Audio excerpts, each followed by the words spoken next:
Hi everyone. As I've said before, I'm Nikki Armstrong. I'm your instructor for public speaking, and this is an example of what an A-graded informative speech would look like. So the first thing is, if you haven't looked at my outline, make sure you go ahead and do so. Next, I want you to make sure that you are showing me your note cards just like this. So here is my intro, fairly well written out. And then that continues on to part of the second page. Then I get into some of my notes for my body. And then this right here is my first citation, which is written out word for word. And then the rest of my body are keywords and phrases only until I get to my next citation. This entire card is my next citation, which you can have written out word for word like I do. Then I go back to just more of my body with keywords and phrases. Then my third citation is right here on this whole note card. It's written out word for word. And my conclusion is fairly well written out. Note, I do not have anything on the back of any of my note cards. And then I also have my initials and number there, so that way I can keep my note cards in order. So once you show that, then I want you to make sure that you are backing up far enough that I can see you from the waist up, so that way I can see if you're gesturing and it makes more clear to me if you are swaying or not. So once you have the camera from the waist up, go ahead and take a moment, take a deep breath, and begin your speech like this. Sitting in my theater seat, I take a look around me. I see a beautifully lit stage and wonderful upbeat music is playing through the sound system. The rest of the audience is buzzing and chattering about what the production is going to be like. As the lights dim and the buzzing and chattering of my audience members comes to a stop, the music swells and the lights come up and the production has begun. Most audience members will remember the acting, the singing, and maybe even the costumes of the production, but most don't give any thought to the technological aspects that go into theater. Whether it's the lights, the sound guys, or the technological aspects of the scenery, specifically what a scrim is and how that works. The theater world is truly a magical place thanks to technology.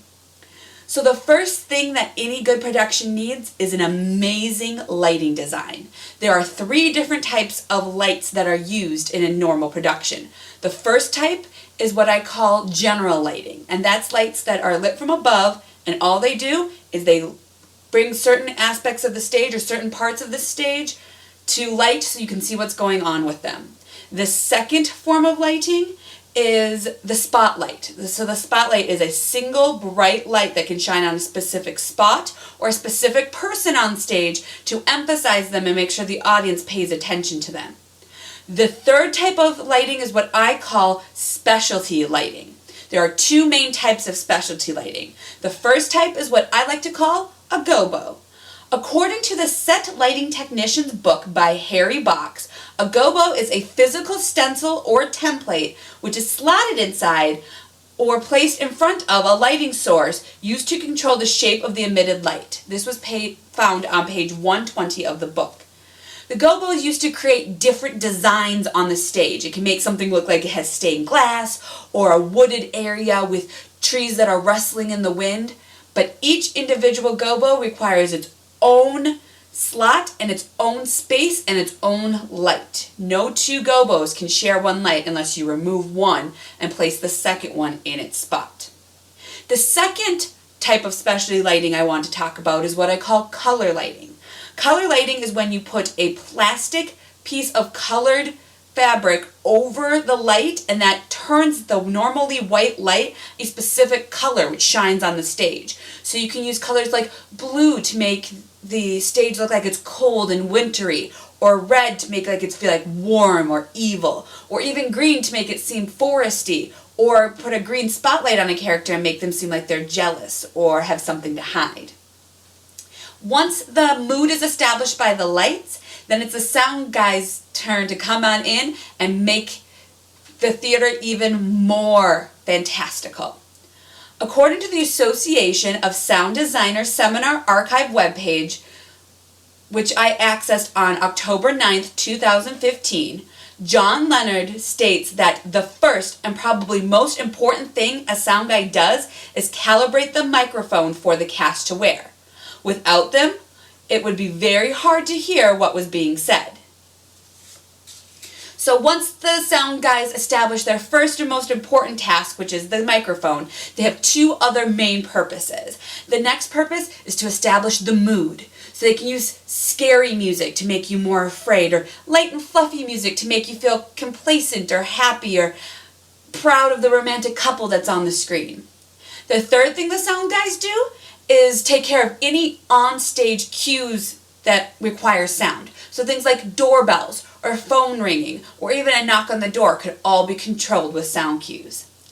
After the lighting and sound people do their work, then it comes to the unique theater equipment to really add special aspects to a production. So the very first and most important type of technical scenery is the multi-purpose scrim. The scrim is a piece of mesh fabric that usually hangs from ceiling to floor, and depending on how you light it, it will determine what the audience can and cannot see.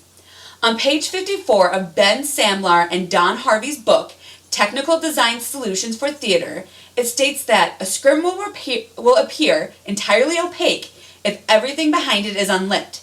A scrim will appear nearly transparent if the scene from behind is lit, but there is no light on the scrim. A dreamy or foggy look can be achieved by lighting the scene entirely behind the scrim.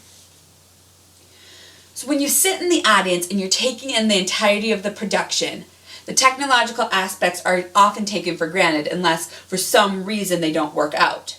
But when lighting, sound, and scrim operate flawlessly, then a play or a musical becomes the wonderful production that a person will remember forever. And this memory is made all thanks to the underappreciated technological support. Okay, and maybe some acting and dancing as well.